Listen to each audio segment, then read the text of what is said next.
I forgot to close the door at midnight, then this happened. The night was cold, yet my skin burned. I had stepped out for just a moment, just to breathe, but when I came back in I forgot to close the door. Midnight swallowed the house in a silent chill, and that small mistake, that innocent lapse in routine, tore my world apart. The open door let in more than the cold. It let in everything I wasn't ready to face. First it seemed like nothing changed. The bed still held the warmth of tangled sheets. The walls still echoed the laughter from hours ago. There was still the taste of his kiss on my lips and the tenderness of his breath on my neck. I lay down again, pressing my body into the spot where he had just been, still hungry for the touch, the talk, the wild, aching rhythm of what we'd shared. It hadn't just been sex, it was something else. Something that made my heart beat like it was trying to escape. Something that wrapped my soul in a fire that only he could start. But something felt off. A wind slid into the room, thin, slicing. The hallway lights flickered. I pulled the blanket up and turned to grab my phone. It was just after midnight. And then, a shadow moved. A whisper of footsteps. My breath caught. I had forgotten to close the door. My heart began to race, but it wasn't fear. Not at first. It was confusion. It was curiosity. Who had walked in? Who had seen? I rose slowly, the cool air brushing against my skin, and crept to the door. It stood open, wide like a mouth gasping in the dark. Then I heard it, low voices, whispers, laughter. My feet felt heavy as I followed the sound. Every step pulled at the thread of trust one had blindly wrapped around our relationship. And when I reached the living room, what I saw broke every string of it in one shattering snap. He wasn't alone. He wasn't ashamed. He was inside someone else. The fire that had burned in me only moments ago turned to acid. I couldn't move. I couldn't speak. My body was screaming, but no sound escaped my lips. They didn't stop. They didn't even look surprised. It was like I wasn't even real. Just a shadow in the doorway. I watched his hands, the same ones that had touched me hours ago, now owning someone else. The same voice that whispered, "I love you," now moaning another name. A name I never wanted to know. Pain bloomed in my chest, hot and sharp. Tears blurred my vision, but I didn't wipe them. I wanted to feel every sting, every tear, every crack in my ribs as my heart tore open. The betrayal tasted like blood. And yet I stood there, transfixed. Hungry for answers. Desperate for reason. Why? The question echoed inside me like a scream in an empty cave. Why wasn't I enough? Why did love always come with knives? They finished and I turned away. I ran to the bathroom, locked the door and slid down against it, sobbing into my knees. My body trembled, not from the cold, but from the war breaking out inside me. Felt used, broken, and yet, I still wanted him. Still ached for the heat of his skin and the sound of his voice. What was wrong with me? I stayed there for what felt like hours. I could hear them laughing on the other side. He didn't come after me. Not once. That silence spoke louder than any confession. When I finally came out, the house was dark. He was gone. So was she. But the smell of them still clung to the air. Cleaned.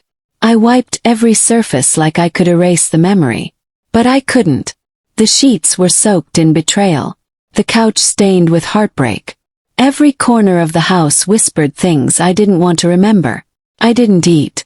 I didn't sleep. I sat in that silence, naked under a blanket of sadness and disbelief.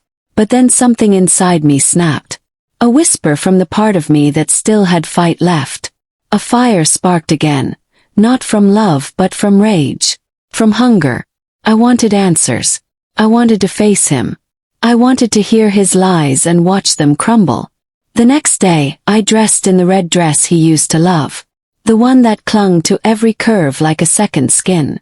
I looked in the mirror and saw someone else. Not the girl who begged for love, but a woman ready to take back control.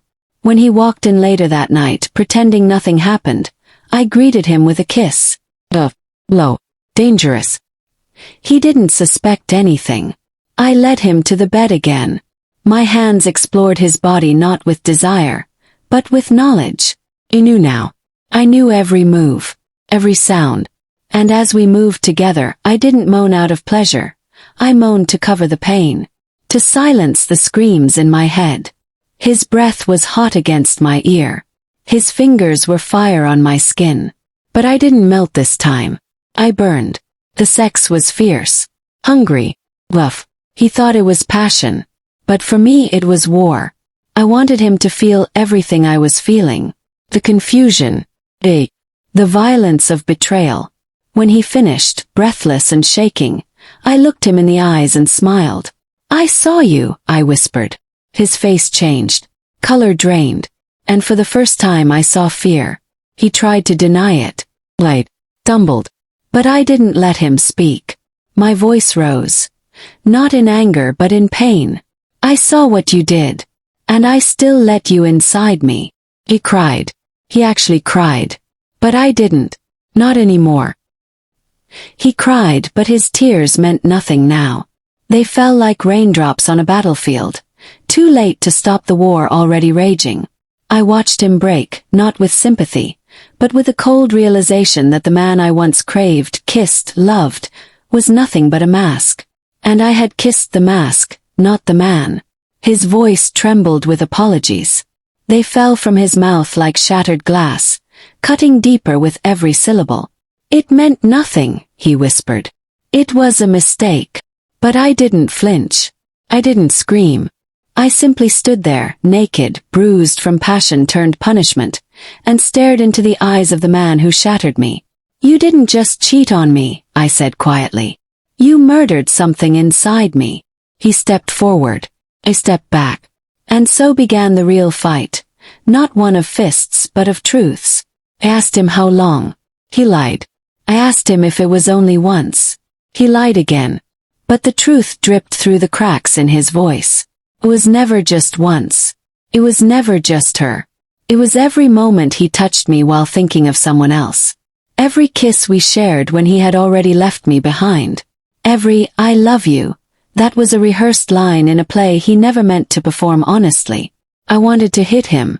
Instead, I undressed him. He thought I was forgiving him. He thought my hunger for him was stronger than the truth. I pulled him close, my body arching against his, and kissed him with fire. He responded with the same lust, the same rhythm. But this time I wasn't melting, I was setting a trap. I made love to him like it was our last night. My body was a battlefield of emotions. Anger, pain, betrayal, heartbreak, but it moved with purpose. I bit his lip harder, scratched his back deeper, took him further than I ever had, until he screamed my name like it was the only word he knew. Until he collapsed into me, thinking he still owned me. Then I whispered in his ear, "You'll never touch me again." His body froze. His breath caught. "I wanted you to feel everything I felt," I said, pushing him off me. "Now you know what it's like to give your soul to someone who doesn't deserve it." I left him on the bed, still breathless, still confused. I walked to the shower, water scalding my skin like his lies scalded my heart. I scrubbed him off me. Every trace, every touch, every taste. But he wasn't done. He begged. He screamed. He tried to hold me. He tried to seduce me again with kisses and hot words. His hands roamed like they used to, soft, then rough, then desperate. But I didn't feel desire anymore. Felt disgust. I slapped his hand away, and he looked at me like he didn't know who I was anymore. But, 'cause neither did I. The next few days blurred together. Silence, rage, sex, screams, more sex, tears. Long nights where we tore each other apart under the sheets, trying to fix something already shattered. His hands explored me, his tongue traced my pain, but nothing felt right. Nothing felt real. It was just punishment now. My body had become a graveyard where love once lived. He tried to make it up to me in all the wrong ways. Apologies. Late-night phone calls I wasn't supposed to hear. He was still lying. Still hiding. Still sneaking out when he thought I was asleep. But I wasn't. I heard everything. One night I followed him. I wrapped myself in silence and shadow and followed the scent of his guilt. What I saw tore me open in a way I didn't know was still possible. It wasn't just one woman.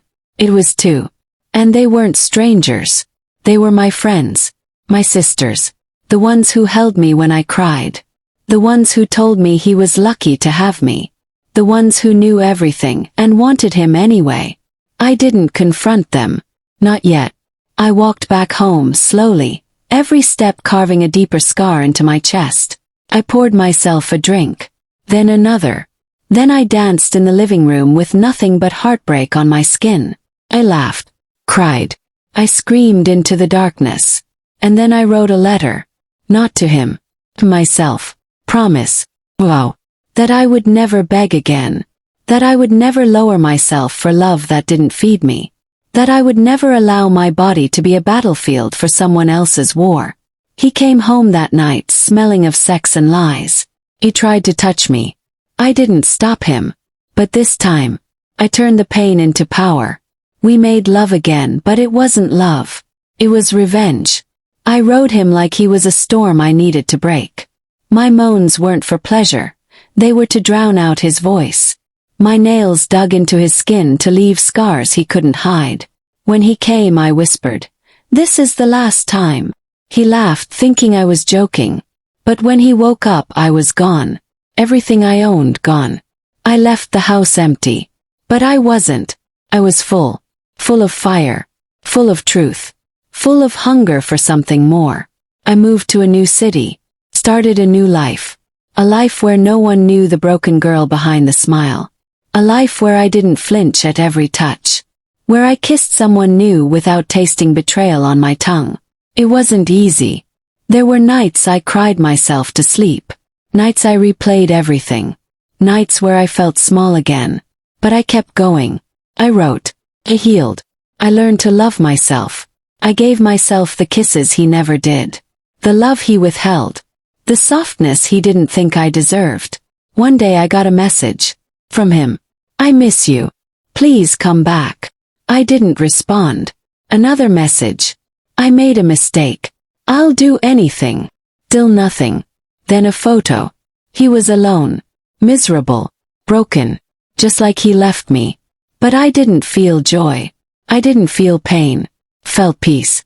Because I finally realized. I didn't need revenge. I didn't need him to hurt like I did. I just needed to walk away. And never look back. The end.